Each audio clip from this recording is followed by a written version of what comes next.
The number one cause of descending crashes isn't speed. It's braking inside the turn instead of before it. Tires only have a finite amount of grip. If you use 80% of that grip to brake inside a turn, you only have 20% left to steer. Always scrub your speed on the straightaway, release the brakes, and roll through. Your front brake delivers 70% of your stopping power, because weight shifts forward when decelerating. But if you grab it in a panic, you're going over the bars. Squeeze progressively. The rear brake is mainly for stability. Here's a costly mistake: dragging your brakes. Continuous light pressure overheats rims, and carbon can literally delaminate at 150 degrees. Instead, pulse brake.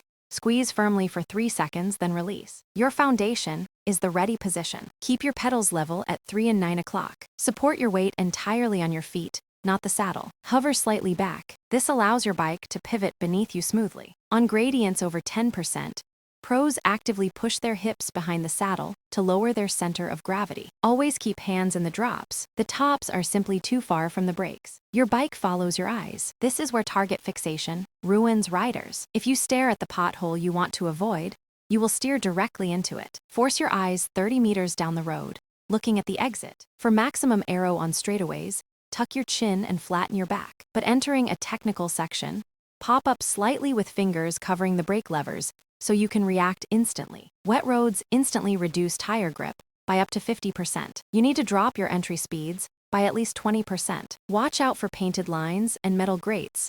They turn to ice when wet. Shadows also hide dangerous potholes. The mistake I see intermediate riders make constantly is riding with locked elbows. Your arms and knees must act as suspension. Rigid joints transmit every bump directly into your steering. It's tempting to chase a faster rider downhill, but riding beyond your comfort zone usually ends in a ditch. Maintain a 3-second gap. If they crash, you need room to react. Descending confidence takes years. Start on gentle, 3 to 5% gradients with wide roads. Practice braking to a specific marker, releasing, and rolling through. Progression is far better than panic. Before you tip over the edge of any mountain, do a mandatory brake check. Squeeze both levers hard at the summit. Trust your gear, look through the corner, and let gravity do the work. Check your brakes, trust your tires, and descend safe.